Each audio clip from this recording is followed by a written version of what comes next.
approach we're taking today. We're taking the pentatonic and we're chunking it down. That's the whole idea of this lesson. We're going to learn these new patterns, we're going to extend it, and then we'll talk about some of the challenges that you might face in moving into these positions, fingers you might use, and also we're going to apply how caged octaves can add colour to this pentatonic and turn us into a minor blues scale. So this is something that I've made, guys. I made this. This is what I call the fretboard carousel. This is some software I built and it's absolutely bloody marvellous. So what we have here is our pentatonic, this minor pentatonic here, guys. The first power-up we're going to look at today is going to be this one here, right? There's the pentatonic box 1 pattern. This pattern here is our first power-up. So what we've got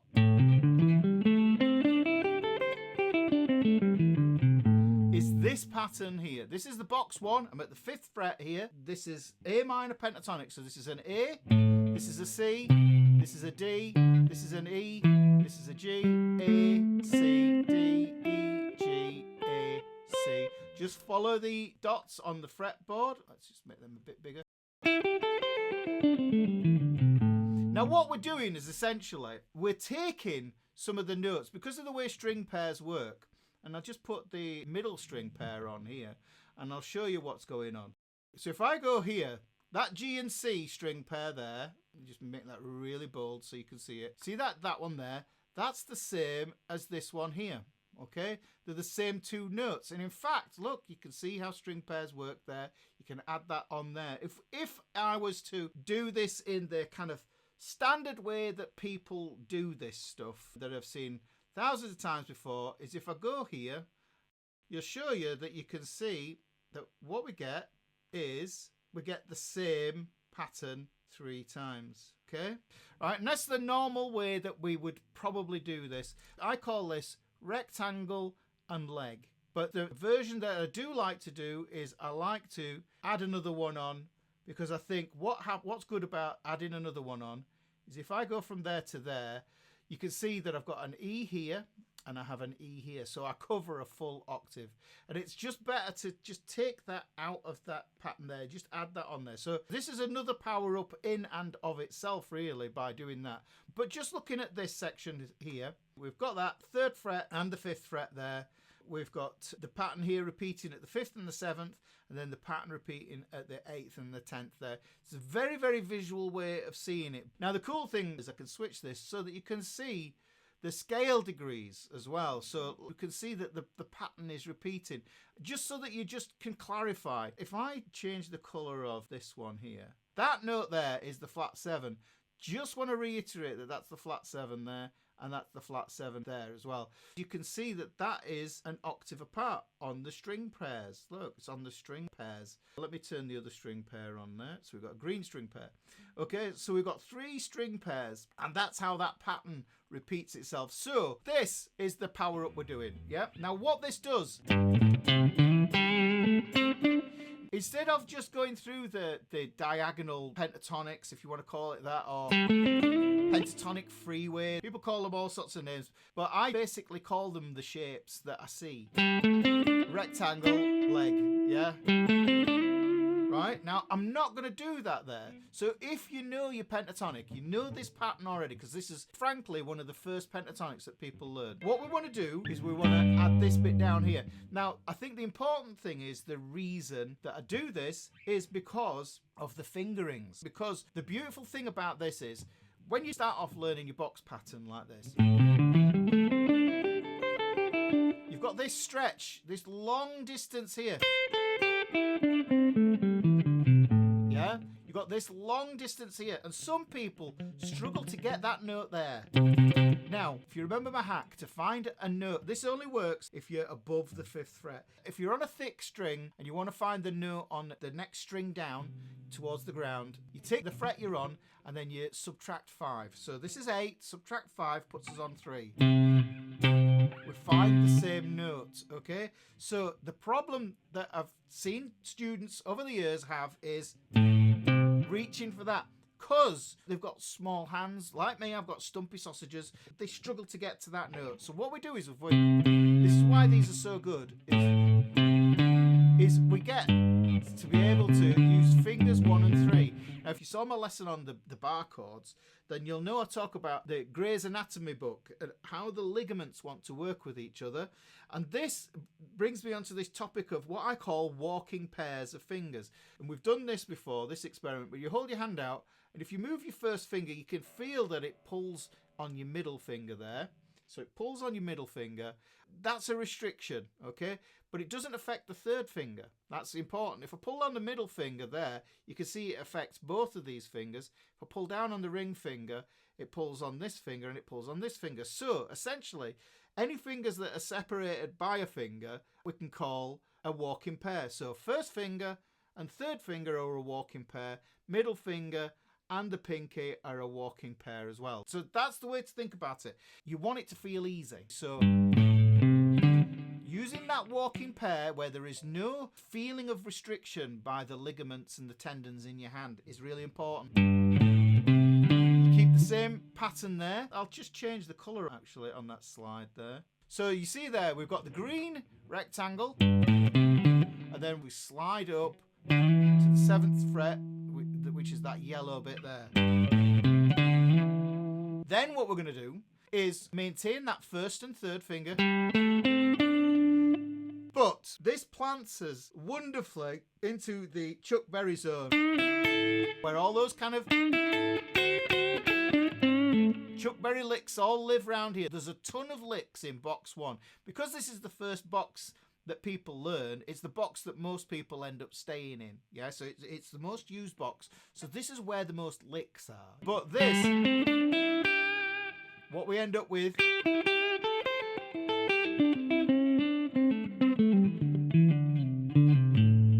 and when I do that, that's the pattern. That becomes the pattern, because what we're effectively doing is by chucking that flat third, we're doing that because we've substituted where that's going to be. So look guys, instead of having trouble stretching for that note there, yeah, move it down here. It's easier to stretch here than it is, I think, down here, because generally when people are on the thicker strings, they ride the thumb a little bit too high,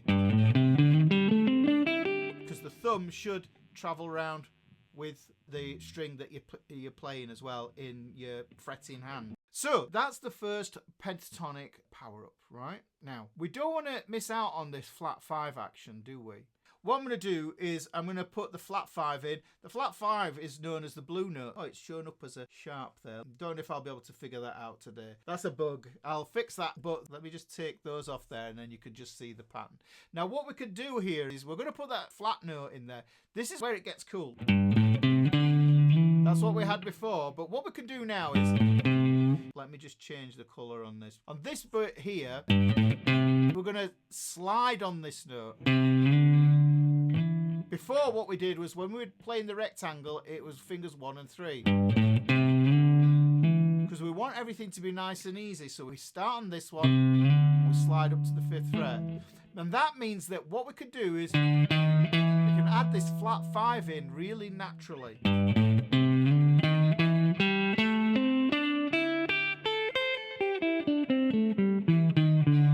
Slide back down.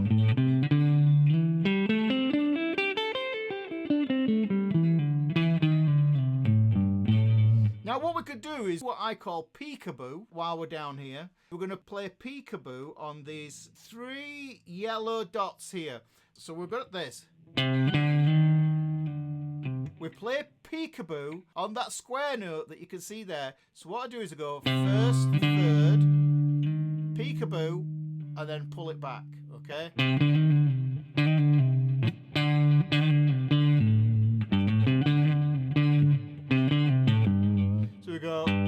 We're from the flat 7 to the root, to the flat 3rd, to the 4th, flat 5th, back to the 4th, pull off to the flat 3rd there, or you can play it. You can even, if you want, you can play a peekaboo using a 3 note per string finger in here. So we've got the first finger, the 3rd finger, and the pinky. Yeah. And what I'm doing there is I'm hammering on and I'm pulling off. So I'm picking the note at the 5th fret, hammering on with the pinky, pulling off, yeah? You get this little triplet figure. And that's always going to be home because that's my root note. Yeah? I'll play that slowly.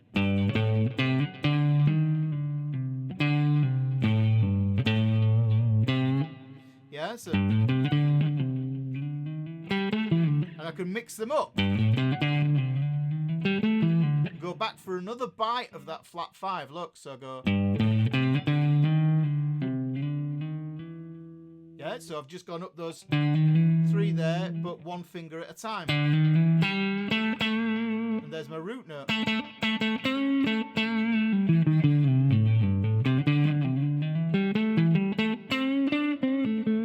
So now I've got another way of fleshing this out. Okay, so what you'll see is this pattern. I'm just going to get rid of that one. So we've got this A and we've got this D here. I'll reinstate this note again there. So I'm just going to get rid of that. We'll put a composite of it together in the end. But what we're going to do is we're going to take this G and this C here, and then we're going to build this up again. Now you'll see that these two here, you know what, I'm going to just quickly plot out this lot in red here because I want you to see the root note. So this is the root note, this is the root note, and this is also the root note, and then just wallop that in there. And then this is where that shape comes in again. Now you can keep this bit here. This is the second power up, guys. So we've got,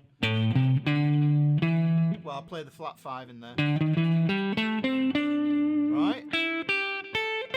These 2 notes here on the G and the C, just here, these guys become our Starry Starry Night, which is the same as what we played. Remember, it's down here.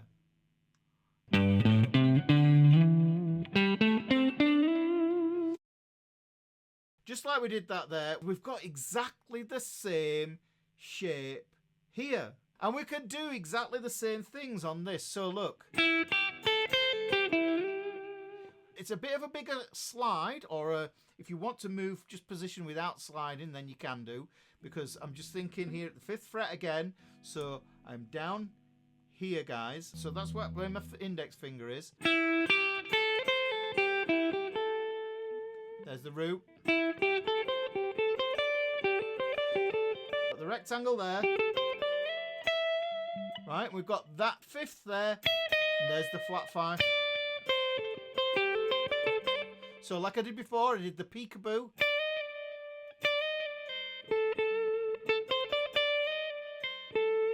Or I could bend it even.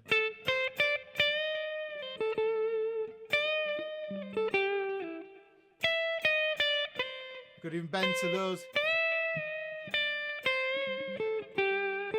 Yeah, so I could put that on there. Now, I am moving into other boxes, but I'm still linking everything to this box 1, and then what I can do is I can shift my thinking to which one am I moving into here. So,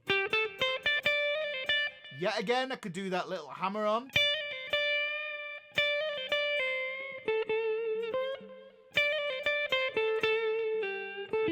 Now the cool thing is, with the highlighter, what I can do is I can actually show you here part of the power up. So this is where the House of Blues lives. This is the Albert King box, okay? The Albert King box just lives here.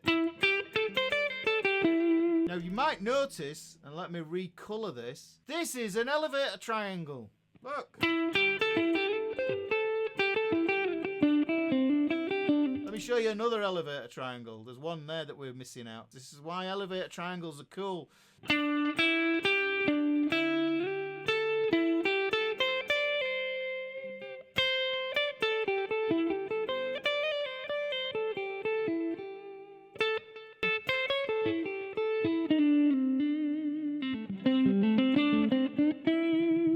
But now you can see that what I have is a really effective framework. And I would say that if you get this, your quid's in, guys. Your quid's in.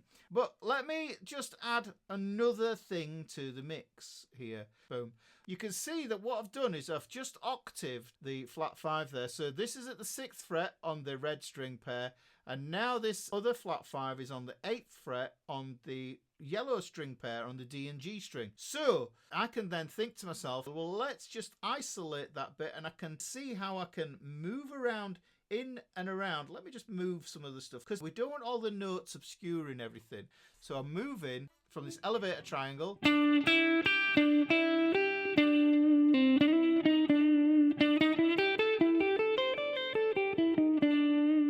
Yeah. Probably leave that note on there, just that makes things just a little bit easier, I think. I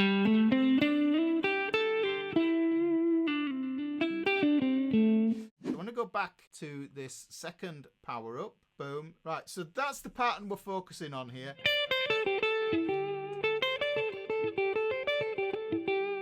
We can tie in that House of Blues.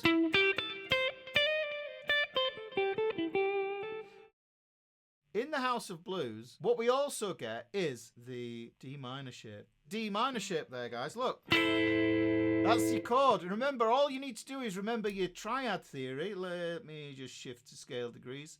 And then what you can see is we get the 5th, the root, and the flat 3rd.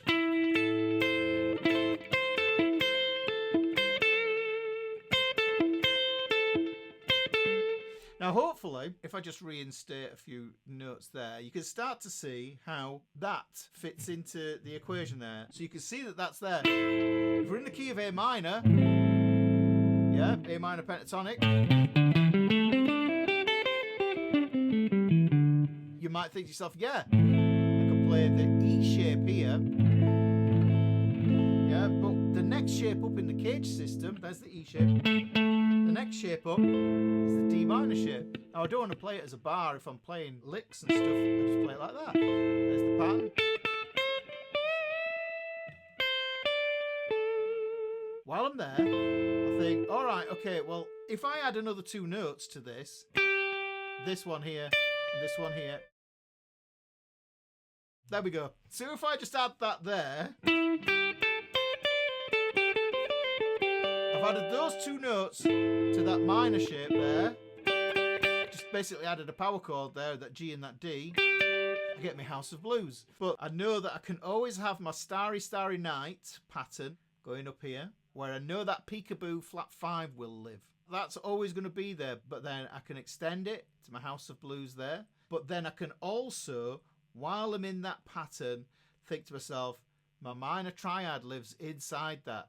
That's what we're looking out for, guys. We're looking out for these minor triads. So I think that is the next one that you really need to look at when you are putting all this stuff together. It'll just give you a lot of breadth and scope. Learn this on the green string pair that you can see there, but you do it as chunks, guys, and then you'll be super duper. Then we reinstate that one down there. So we got that bit there, okay?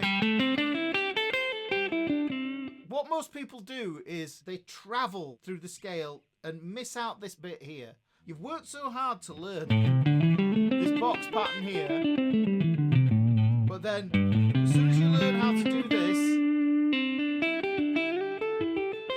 you can't forget this business here. But you have options now. You have options of how you spell this out. You can start here. Move up that way. It's up to you how you travel. These are where you are allowed to go, the notes that you are allowed to play. I'm going to put that flat 5 back in there again as well so you can see that. So that is how we flesh out that bit there, okay? So that's really useful way to play this. Right, so this is the one that people overlook. I'm actually going to change the colours just so that you can see this. And it's another rectangle, but this is a different one. We've got the rectangle here. We end up with this one. And then this, you could even see this as being my major pentatonic one. If I just switch the tonality now, guys, we're in minor, now we're in major, yeah? So you can see what we get is the major pentatonic here, the major pentatonic pattern, but we are playing it from a minor perspective.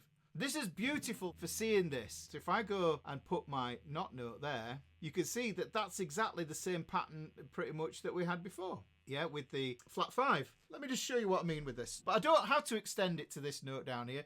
Keeping it to this area here. That flat 5, I'm just putting it in there to show you where it is. Remember guys, for now, flat 5 is the same as sharp 4, so that's why we've got that there. This is a cool little move that you can do. So we've gone up here. There's the bog standard flat 5 that everybody goes for. Yeah, but you don't realise you've got one ready to just slide into there.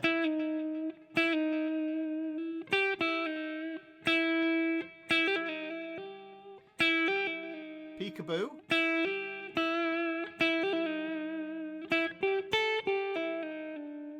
So you've got a little area here. And this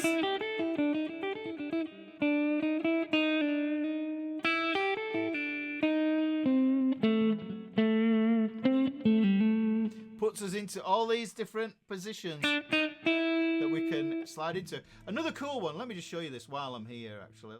We go root, flat 3rd, to the flat 5, and then we resolve to this 5th here. Look at this. You get a lovely little triad. Yeah? We get a diminished triad. But we can resolve it just by sliding up to that 5 there.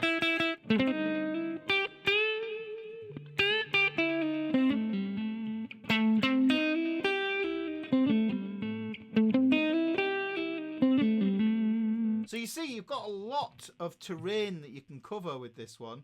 Okay, we've got our flat 5s that we have embedded in there. We also have this pattern that we started off with. And then we have this pattern. We can extend it. We can turn it into the House of Blues. If you learned this, you're going to see all the stuff that lives in the Chuck Berry zone. The absolutely cool thing is, if you can do it with box 1, you can do it with the other boxes. And that's part of the journey. And that's when you start to connect these things up. Okay? So here we have box 1.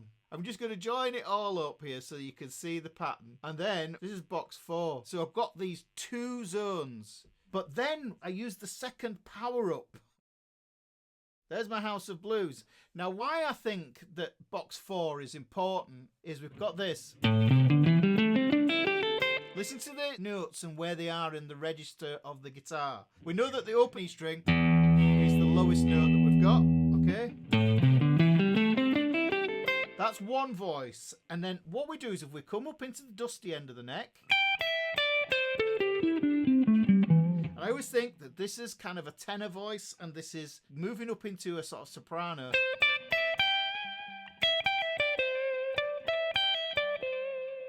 Now, I could alternately take this one here. Look, think to myself, all right, well, I've got an elevator triangle there, got an elevator triangle there, and I have another elevator triangle there.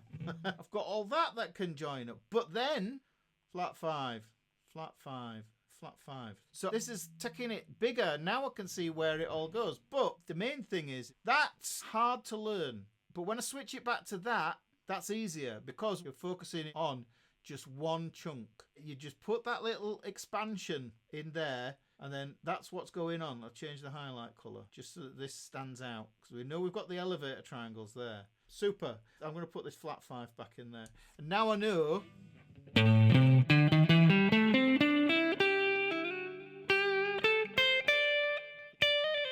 peekaboo.